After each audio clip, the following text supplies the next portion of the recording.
What's up, guys? Another knife review. Today I'm very excited to do a review finally on the Juggernaut from Blackheart Custom Knives.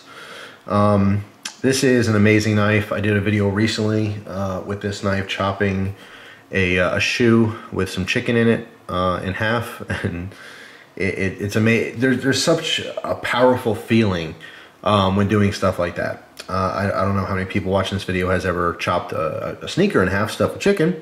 Probably none. It's hard to explain it. Using knives for so long, you know, when you're chopping things and cutting things, there's an empowerment. There's a really good, satisfying feeling when you're cutting something, at least when you have a passion for knives. And I've used dozens and dozens of fixed blades in my time, but I really stick mainly in the production world, okay? And when you get into customs, it's in a completely different realm of quality, of fit and finish, detail, all that kind of stuff, and price goes with that. But you know, the pleasure that I've had using this knife is hard to even describe. It is just a ton of fun. I got to use some different custom fixed blades down in Georgia. I got to use some of Kylie's work, CKC Knives. I got to use some of Mike's work, Gavco. Just beautiful stuff, really awesome stuff, and just chopping away gave me a little bit more experience with some of these custom knives, and it was a really good experience to have because I was able to kind of directly compare it to this knife, you know, in my mind after having so much use with this one. Alright, so let's look at the packaging real quick. No frills, Blackheart Customs. I like the logo on this, but all you guys a cardboard box. Rich does a nice little presentation for you, but just some foam and a piece of like black material. You do get the birth certificate, which is very important to a lot of us. These are children to some people. They're their babies, you know, and you gotta have a birth certificate if you have a new baby. You know, this piece of paper means nothing to someone who's gonna get this knife and go out in the woods and use it and have it for 10 years, but 99% of you out there are very serious about your collectibles, and this piece of paper is important to you as your driver's license or social security card. And you, I don't know what you do, you frame these or put them away and, you know, handle them with gloves. It's cool. I totally understand. As far as resale value and trading and stuff like that, you know, you want to have the paperwork with your custom stuff. And this is just like everyone else. Got a really cool embossed seal on here. Basic information about the knife. This is the J32 model. The version, it's only one of two. There are two of these knives in the world. I own one right now, and Rich owns the other one. Very cool. This is the black and white combination. That's what the J32 kind of stands for. Very cool card. I love his logo. It's just really nice. USA made, of course. And there's some contact information. Rich's stuff is 100% custom made in the great United States of America. First of all, it's a good looking knife. I like it quite a bit. It is extremely ergonomic. Let's talk about that grip a little bit. We have 3D machine scales. They're very low profile scales, which is really nice because we have a big, thick stock on this one. So having the low profile scales still give you a really good grip on this knife, but it's not overly done. It's not too chunky, all right? So very cool. Obviously being 3D machined, you have all kinds of grooves and stuff in here. Visually, it looks really nice. It's extremely comfortable. It's not overly grippy. These points look like they're extremely aggressive. They're actually not. It's somewhat smooth to the touch. It is polished and finished nicely so that it's not going to irritate your hand. Did get a hot spot. That was just down in the base of my hand. I did a video on that before, but not that big of a deal. If you're using gloves, it's really not an issue whatsoever. Double finger choil. There's actually a triple finger choil in this one, but as far as the handle scales, it's kind of you know, ground down over here, so when your fingers wrap around, it's a very comfortable feel. Just like the Gunner model from Blackheart Customs, there's two main grips you have, okay? If you choke down on the knife, your middle finger and pointer finger land here, okay? And then there's a natural thumb rest here. This feels like a really good folding knife, minus the extra heft, you know, you have in the blade and the weight. All right, feels really good. And of course, if you wanted to, you can choke up on this. Now your pointer finger is in here, underneath the blade choil. Middle finger goes here, and then ring finger lands, of course, in that last spot there. And then you can rest your thumb on top. Either one of these grips, if you're doing close work, maybe shaving bark off of a branch or something, or notching, for tent pegs or whatever you may be doing, choking up like this is extremely, extremely comfortable. You can actually use this like a draw knife if you wanted to, holding the blade like this and wrapping your hand around, your thumb goes in that choil. It's very, very comfortable in a lot of different positions. Choking back on it feels awesome. It really does feel good. It's identical to the Gunner model, only the fact that you have a lot more weight in this knife. This is 27 ounces overall. This one happens to be Cerakoted in a white. You either love it or hate it. I wanted something white. That's why I got it. So I think it's really unique and cool and different. You can see he also put some thin liners in here to carry that white theme, the black and white. Very cool. There is a little bit of a palm swell. It's just extremely, extremely ergonomic in whatever grip you happen to hold it in.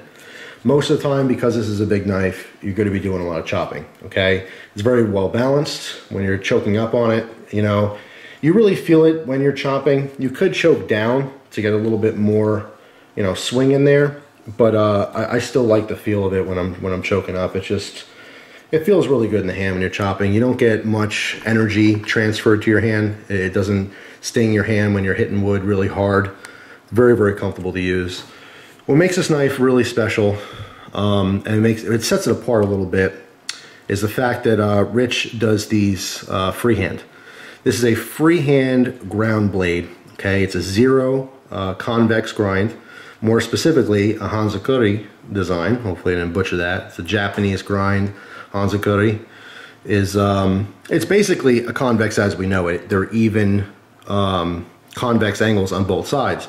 What makes it special is that it's freehand and it comes down to a 0 edge.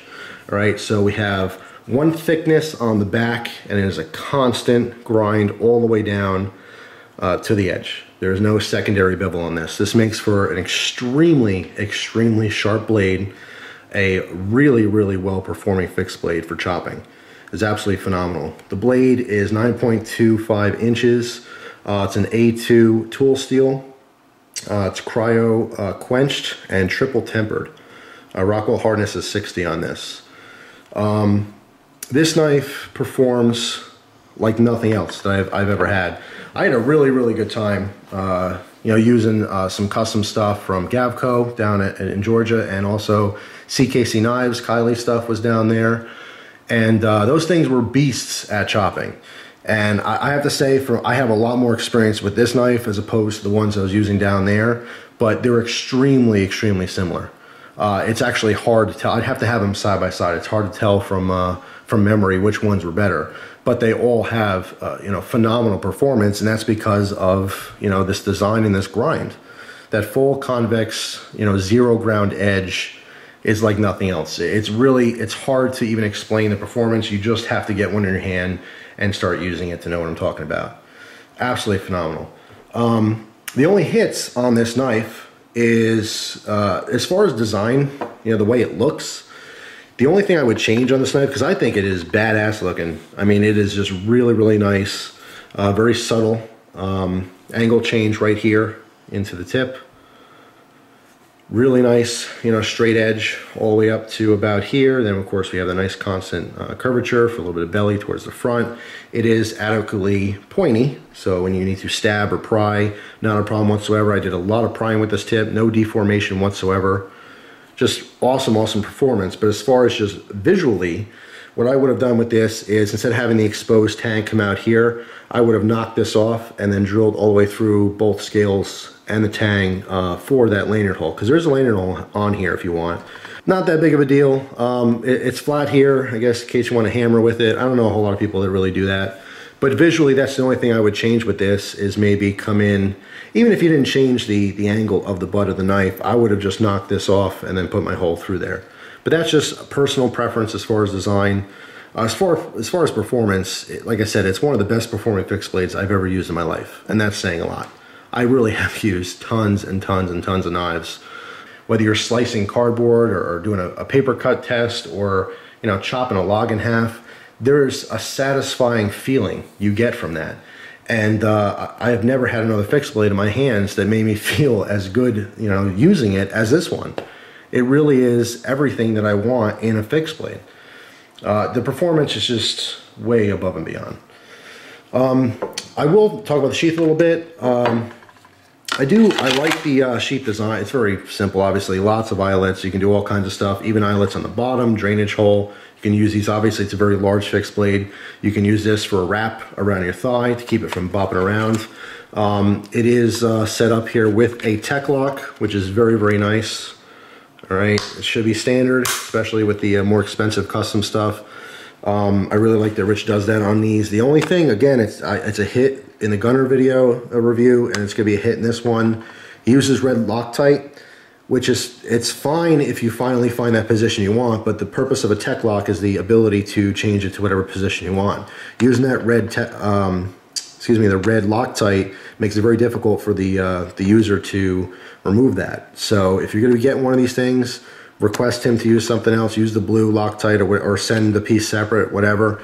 That's my biggest recommendation if you're getting anything from him, is just to ask for this separate, and you can put on your own Loctite if you want. The red one is just, it's pretty permanent, and it's really hard to get off without stripping the screws.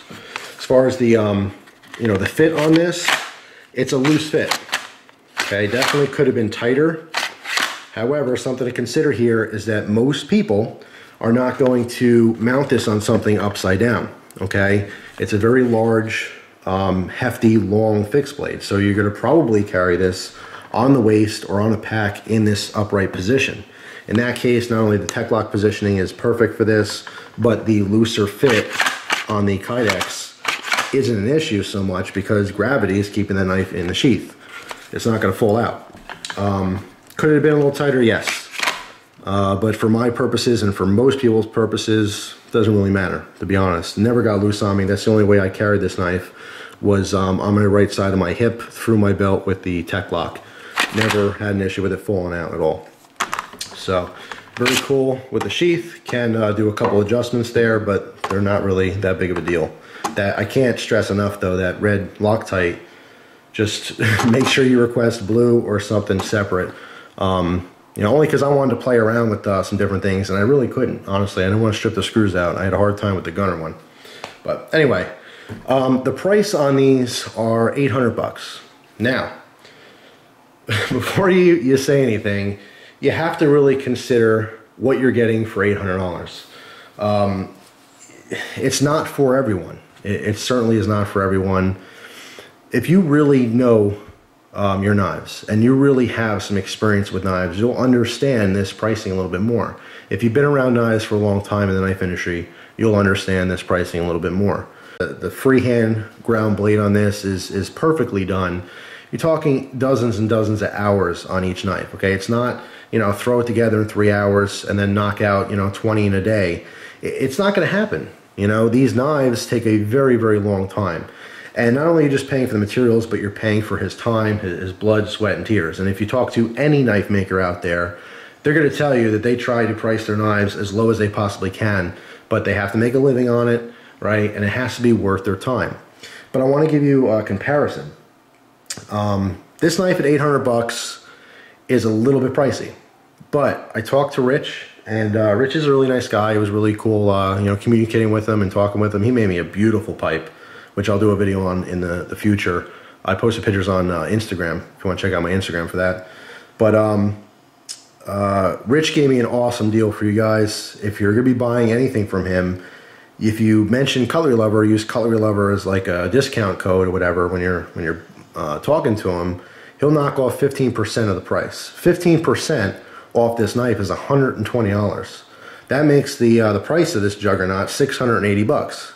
So now at $680, compare it to some other stuff in the market. If you're a Bussy fan, right, you can get a flat ground Battle Mistress for that price, right? A simple, similar style knife, obviously, different steel and stuff like that. But you're talking about a flat ground fixed blade, all right? Nowhere near the attention to detail and quality you're going to get with the freehand zero ground convex blade.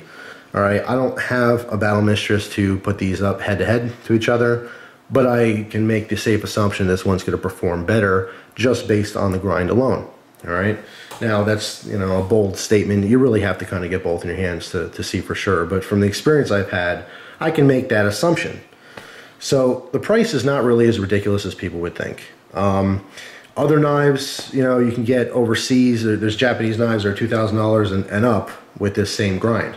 You know, it depends on what you're looking for. If you're really serious about getting a high quality performing fixed blade that you're going to use all the time and you're going to have for many years, spending $680 isn't that much. And you compare that to any other hobby and it's nothing. You know, if you're into cars, you can't get a car for $680, at least not one you're going to want to collect. So it's relevant. That's my whole point here, is it's relevant. It's very easy to say that's a ripoff, or it's very easy to say that's overpriced. But the people who say stuff like that don't have personal experience with these knives. It's not, an $800 knife seems way overpriced for someone who buys $30 knives. But if you're the guy at a knife show who are buying $1,500 per knife and you're dropping, you know, 30 grand in a year on knives, $680, you know, at the end of the day is nothing for a very high quality knife. So you have to put everything in perspective. That's all. Is it worth the $680 price tag after the discount? I think it is. In comparing with other knives I've used that were $400 to $750 or so, this is one of the best performing ones still. So I do think it's worth it, and that's from personal experience, not from the assumption, not from anything else. That is personal experience, hands-on time with this knife. I love this knife, and I think it's worth every penny. But you know, when you're buying custom knives like this, you have to consider you know, what the person's doing to make them. You know what I mean? Some knife makers do more work than other knife makers. And you really start finding out how much work goes into this kind of stuff. You know, it's not as simple as cutting the shape out, sharpening it, throwing on a handle. You know, if only it was that simple, we'd all be rich. You know? But it's not. It's an art form. And this is a piece of artwork. But it's awesome that I can actually use this artwork. You know, I can split a log in half with a really nice painting. So that's why I like knives. But anyway, I'm starting to ramble now. You guys get the point. Not trying to justify the price, just trying to explain to people out there not to jump the gun on conclusions to something they don't really know much about. You know, get out there and start buying some $600, $700, $800 knives. Then, you know, after you use them, you'll have a little bit more to say about them. That's all. So, thanks for watching, guys. I really hope you guys enjoyed the review. You will see more videos with this knife in the future, as well as all kinds of stuff, and more knife reviews on the way as well. So, hope you guys have a great day, and I'll see you soon. Take care.